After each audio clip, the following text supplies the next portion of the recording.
Yeah, so Bitcoin is a digital currency which operates freely of any central control or the oversight function of the banks or the government. Instead, it relies on the peer-to-peer software and cryptography. And a public ledger records all Bitcoin transactions, and copies are held on servers around the world. Anyone with a spare computer can set up one of these servers known as a node. And then consensus on who owns which coin is reached cryptographically across these nodes rather than relying on a central source of trust like a commercial bank or government bank. And then every transaction is publicly broadcasted to a network and shared from node to node. It may interest you to know that every 10 minutes or so, transactions are collected together by miners into a group called a blockchain and added permanently to the blockchain. This is definitive account book of Bitcoin, the blockchain. So let's look at what NFTs are. Whoa, NFT and the buzz about NFT have become really disturbing on the internet. And my friends have had to ask me, Ferdinand, what's this NFT thing about? People have been saying a lot of things about NFT, but now, how do I explain without mentioning jargons like metaverse, Web3, and the rest of the words that are really not easy to understand? In this video, I'll try to understand and explain to you what NFTs are in the simplest form that even a 4-year-old can understand, or at least I will try. NFT simply means non-fungible tokens. Non-fungible, I beg your pardon, simply means something that is unique, and it also means that there is no other version of that thing that exists on the internet. An opposite example of NFT is $1. $1 is fungible, meaning there are tons of $1 notes printed, and if exchange of $1 is made, I will still get the same value of $1. However, if I make a Mona Lisa painting that is non-fungible, there is only one of that original painting that will exist on the internet, and that's what NFTs are. If I decide to exchange it, I cannot get the same original Mona Lisa painting again. Any other version will be a fake version and a duplicate token, of the NFT in this case.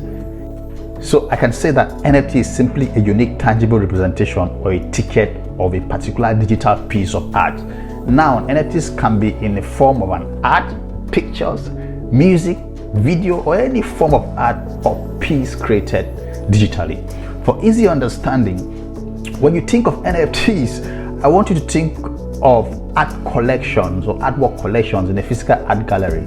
For example, Nike Art Gallery in Nigeria, or a popular museum in France, or a similar place in other areas of the world.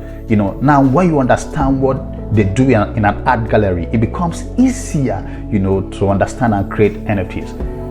NFTs are created by individuals like me and you. It becomes a non-fungible token, and it can be sold on the internet on places like OpenSea, Formation, and all of that. There are different markets for NFTs on the internet, and you can really make good money, because it is expected that when you create an NFT and list it on the NFT platforms, you get real good money.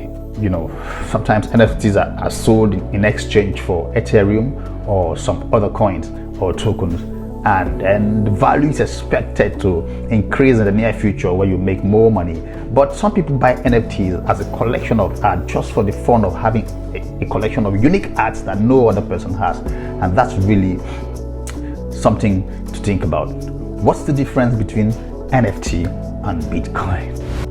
Now, the major difference between NFT and Bitcoin is simple, and I'd like to mention just one and discuss a lot of them in more videos, right? One Bitcoin is equal to one Bitcoin everywhere. So if they're saying that the price of one Bitcoin is $30,000, everywhere the price remains the same. But one non-fungible token, NFT, is different from another one piece of non-fungible token. Now, I earlier said that NFTs come in different forms. There could be artwork, music, video, or any other form of artwork that is created that appeals to the eye, and one form of NFT exists as only one unique form and does not have another form. So take for instance, if I create an artwork and mint it into an NFT. It could be sold for 0.5 Ethereum, right?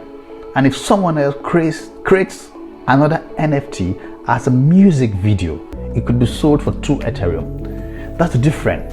But that's the difference between an NFT and a Bitcoin.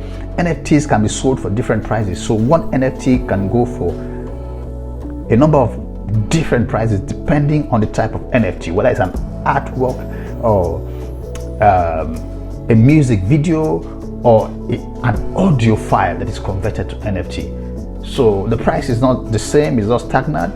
It depends on how it appeals to the audience. But Bitcoin is the same everywhere, every time. So that's the major difference. But in all, they are all coins and tokens. So Bitcoin is a coin, but NFT is a token. That's another difference. So in my next video, we'll talk about NFTs and where to sell NFTs, how to mint NFTs, and a lot of opportunities that exist around NFTs and as well Bitcoin. If you're new to this channel, kindly hit the subscribe button and turn on the notification bell. My name is Ferdinand Arnold.